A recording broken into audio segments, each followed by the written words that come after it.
가영에 속지 맙시다. 자, 지금 이 자리에 계신 분들 중에서 자, 나는 지금 고난 하나도 없다, 일도 없다. 한번 손 들어보시겠어요? 한 분도 안 계시네. 아니면 나는 지금 고난 중에 있다. 나는 지금 고난의 길을 걷고 있는 중이다. 진행형이다. 이런 분들 한번 손 들어보시겠어요? 오, 네. 그래서 여러분이 이 기도의 자리에 나오신 것 같습니다. 자, 오늘은 제가 세 가지 주제로 이 고난에 대해서 같이 여러분과 나누고자 하는데요. 첫 번째 우리가 알아야 할 것은 뭐냐면 고난은 신자에게 반드시 있는가라는 것입니다. 자, 결론부터 말씀드리면 그렇다입니다. 아니, 더 나아가서 신자의 고난은 하나님의 뜻이라는 것입니다. 오늘 본문 말씀을 다시 한번 읽어볼까요? 베드로전서 3장 17절 시작. 선을 행함으로 고난받는 것이 하나님의 뜻일진데 악을 행함으로 고난받는 것보다 나으니라. 이 말씀에 보면 선을 행함으로 고난을 받든지 아니면 악을 행함으로 고난을 받든지 둘 중에 하나는 꼭 있다는 그런 뉘앙스로 읽혀지는 본문입니다. 우리가 일반 은총의 영역에서 알 수 있듯이 신앙의 유무와 관계없이 인간이라면 누구나 선을 행하든지 악을 행하든지 누구나 다 고난을 받는다고 성경은 말씀하고 있는 것입니다. 그러니 어차피 받을 고난, 그래도 선을 행함으로 고난받는 게 더 좋다고 권면을 하고 있는 것입니다. 자, 그러니 우리들 머릿속에 내가 믿음을 가지면 고난이 없을 거라는 생각은 하덜덜 마십시오. 아시겠죠? 아멘? 그런데 여기서 선을 행함으로 고난을 받는 것은 하나님의 뜻이라고 말씀하십니다. 아니, 하나님의 뜻이라뇨? 고난받는 것이 하나님의 뜻이라고요? 아니, 사랑의 하나님이 아니신가요? 하고 이런 생각이 꼬리에 꼬리를 물고 들어옵니다. 여러분은 어떻게 생각하십니까? 우리가 다음 말씀을 한번 본다면 해답을 얻을 수 있을 것 같습니다. 빌립보서 1장 29절 말씀 같이 읽어보겠습니다. 시작. 그리스도를 위하여 너희에게 은혜를 주신 것은 다만 그를 믿을 뿐 아니라 또한 그를 위하여 고난도 받게 하려 하심이라. 아멘. 하나님께서 우리에게 은혜를 베푸셔서 믿음을 주시고 구원을 주시는 것은 당연히 하나님의 나를 향한 뜻이라고 생각되어집니다. 누구나 다 인정하실 것입니다. 그런데 바로 그 다음 구절에 보면 또한 그를 위하여 고난을 받게 하려는 것도 역시 하나님의 뜻이라고 밝히십니다. 아, 이럴 수가 라는 생각이 드십니까? 속았다 라고 생각이 드십니까? 자, 이에 대한 한 가지 예를 들어보자면 사도 바울을 하나님께서 부르실 때 하나님은 당신의 뜻을 조금도 숨기지 않으시고 그야말로 적나라하게 밝히 드러내시는 구절이 있습니다. 같이 보도록 하겠습니다. 사도행전 9장 15절 16절 말씀입니다. 시작. 주께서 이르시되 가라, 이 사람은 내 이름을 이방인과 임금들과 이스라엘 자손들에게 전하기 위하여 택한 나의 그릇이라. 그가 내 이름을 위하여 얼마나 고난을 받아야 할 것을 내가 그에게 보이리라 하시니. 우리는 하나님께 사명을 위해서 택함을 받은 주님의 그릇이자 종들입니다. 아멘. 하나님께서는 우리에게 복음과 사명도 주시지만 동시에 주님을 위해서 고난도 예비하셨다가 주시는 그런 하나님이십니다. 이렇게 복음과 동시에 고난을 주시는 것이 바로 하나님의 뜻이라는 것입니다. 첫 번째 질문에 답이 되셨나 모르겠습니다. 자, 그러면 두 번째 질문입니다. 그러면 왜 하나님은 신자들에게 고난을 예비하시는가, 주시는가입니다. 이 질문을 우리 입장에서 우리의 관점으로 다시 물어본다면 하나님이 주시는 고난의 유익이 무엇이냐는 것입니다. 자, 이 시간 제가 이 유익에 대해서 한번 나열을 해볼 테니까 여러분들은 귀를 쫑긋 세우시고 정말 나에게 그러한가 한번 찾아보시기 바랍니다. 아시겠죠? 첫 번째, 고난을 통해서 주님의 말씀을 배우는 유익이 있다고 합니다. 시편 119편 71편 시작. 고난 당한 것이 내게 유익이라. 이로 말미암아 내가 주의 율례들을 배우게 되었나이다. 고난을 통해서 하나님의 말씀을 배우는 유익이 있다는 것입니다. 두 번째 유익 볼까요? 시작. 고난 속에 있을 때 성령님의 임재를 누리게 되는 것입니다. 즉 성령 충만을 경험하는 것입니다. 이 말씀 베드로전서 4장 14절 말씀인데요. 우리 말씀 읽어보겠습니다. 시작. 너희가 그리스도의 이름으로 치욕을 당하면 복이 있는 자로다. 영광의 영 곧 하나님의 영이 너희 위에 계심이라. 우리가 그리스도의 이름으로 치욕을 당하면, 즉 고난을 당하면 너는 참 복이 있다라고 성경은 증언하는데, 이유는 뭐냐면 영광의 영, 즉 하나님의 영, 다시 말하면 성령님이 나와 함께 계시는 기회가 되기 때문에 그렇습니다. 아멘. 혹시 여러분 고난 중에 계신다면 여러분과 함께 계시는 성령님을 꼭 만나시기 바랍니다. 자, 세 번째 유익은 뭐냐면 고난이 넘칠 때 비로소 우리가 주님께서 주시는 진정한 위로를 맛볼 수 있다는 것입니다. 이것은 우리가 편안할 때 맛볼 수 있는 것과는 전혀 다른 차원의 전혀 놀라운 위로인 것입니다. 고린도후서 1장 5절 말씀 읽어볼까요? 시작. 그리스도의 고난이 우리에게 넘친 것 같이 우리가 받은 위로도 그리스도로 말미암아 넘치는도다. 아멘. 여러분 고난 가운데 있다면 정말 이를 통해서 주시는 그리스도의 위로를 많이 누리시기 바랍니다. 그 위로가 그 고난을 능히 이기고도 남을 힘과 평안함을 허락하실 것입니다. 자, 세 번째 어떤 유익을 볼까요? 고난은 우리를 기도의 자리로 인도하는 유익이 있습니다. 야고보서 5장 13절 말씀 읽어보겠습니다. 시작. 너희 중에 고난 당하는 자가 있느냐? 그는 기도할 것이요 즐거워하는 자가 있느냐? 그는 찬송할지니라. 좀 역으로 생각하면 우리가 얼마나 기도 안 하면 하나님께서 고난을 주시겠습니까?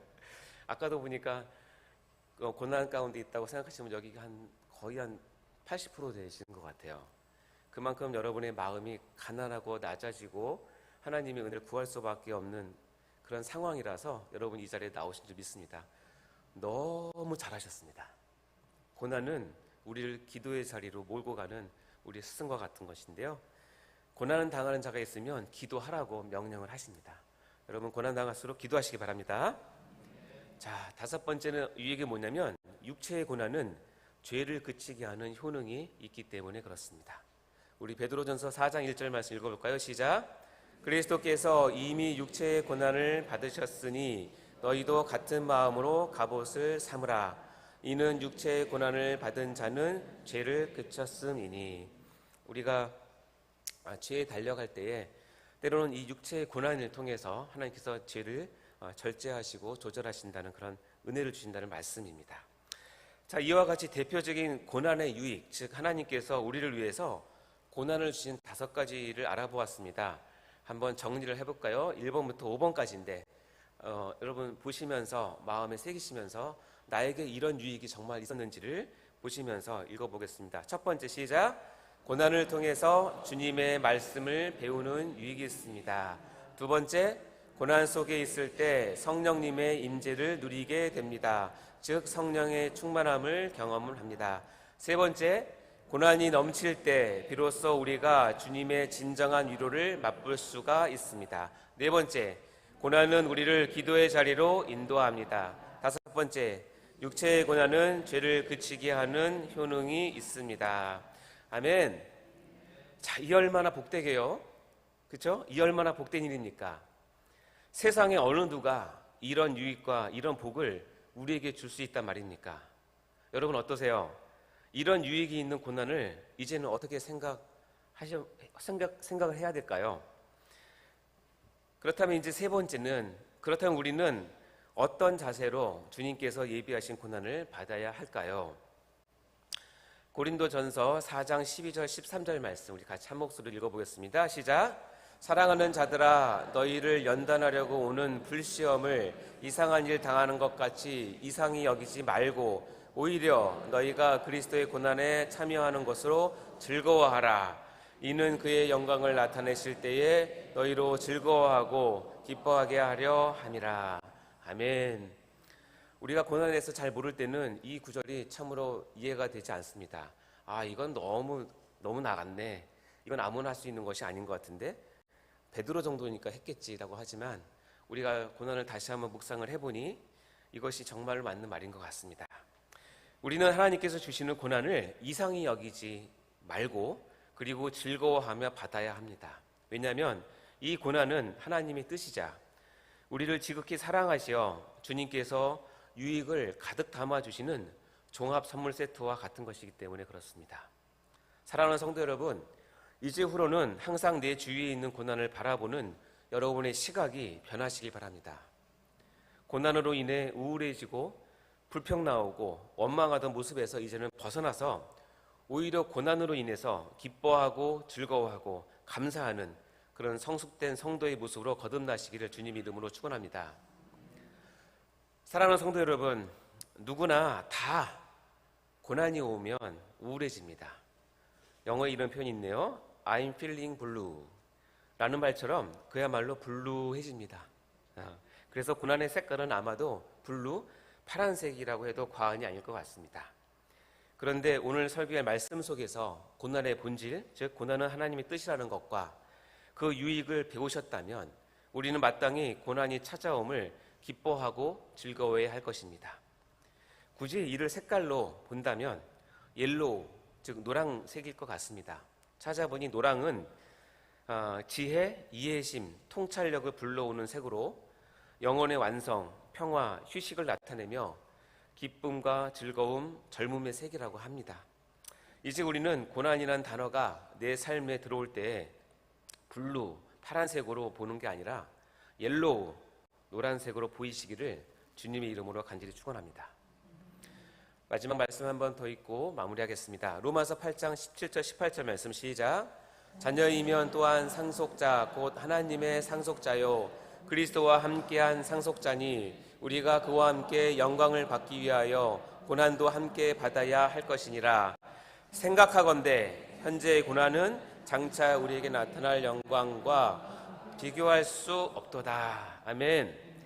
지금까지 전 인류 역사를 통틀어서 가장 위대한 신학자이자 가장 활동적인 전도자 그리고 가장 열정적인 목회자였던 사도 바울이 그 명석한 두뇌로 생각했던 내용, 그것을 우리는 오늘 귀기울여 봐야 합니다. 그것은 바로 현재의 고난은 장차 우리에게 나타날 영광과 좋게 비교할 수 없다는 것입니다. 옛날 성경에는 좋기란 말이 있었는데 그게 더 어감이 좋은 것 같습니다. 현재의 고난은 장차 우리에게 나타날 영광과 좋게 비교할 수 없다는 것입니다. 이것이 사도 바울이 명석한 머리로 생각했던 내용입니다. 그야말로 청기 누설과도 같은 진리 중에 진리의 내용입니다. 사랑하는 성도 여러분, 오늘 이후로 나의 현재의 고난을 장차 하나님께 받을 영광과 늘 비교 분석하시고 나에게 주어진 고난을 주님의 은혜로 승화시켜서 감당해 나가시는 복된 성도님들 다 되시기를 주님의 이름으로 간절히 축원합니다. 우리 이 시간 이것을 생각하면서 아까 불렀던 이 귀한 찬양, 제가 말씀을 준비하면서 보니까 김석균 목사님께서 이 가사를 그냥 적은 게 아니라 아마 그분은 이 부분을 깊이 체험하시고 이 가사를 적은 것 같습니다. 가사 하나하나의 내용이 우리가 읽었던 말씀이 그대로 담겨 있으니 부르시면서, 또 혹시 여러분 고난 가운데 있습니까? 고난 가운데 여러분 돌아보시면서 하나님께서 나에게 주신 뜻이라고 생각하고 여기시고 그 유익을 우리가 바라보면서 여러분 인내하시고 승리하셔서 하나님의 은혜를 받으시기 바랍니다. 우리 같이 찬송 부르겠습니다.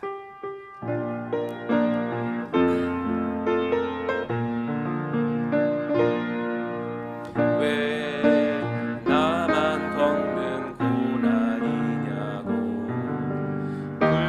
불평하지 마세요. 고난의 뒤편에 있는 주님이 주실 줄로 미리 보면서 감사하세요. 너무 견디기 힘든 지금 이 순간에도 주님이 일하고 계시잖아요.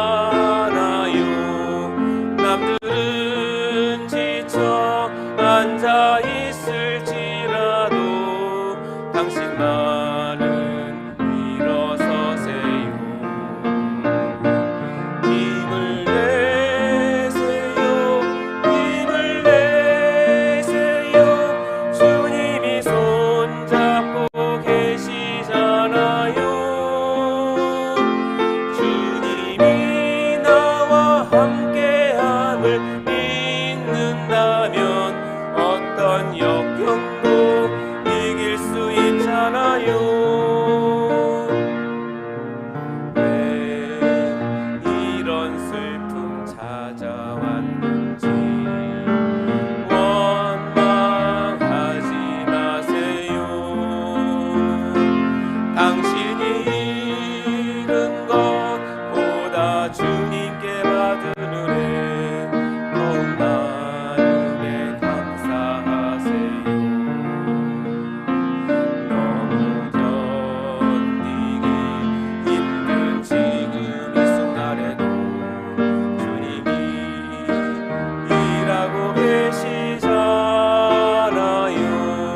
할지라도 당신만이 일어서세요. 힘을 내세요. 힘을 내세요. 주님이 손잡고 계시잖아요. 주님이 나와 함께함을 믿는다면 어떤 고난도 견딜 수 있잖아요. 힘을 내세요, 여러분. 힘을 내세요. 힘을 내세요.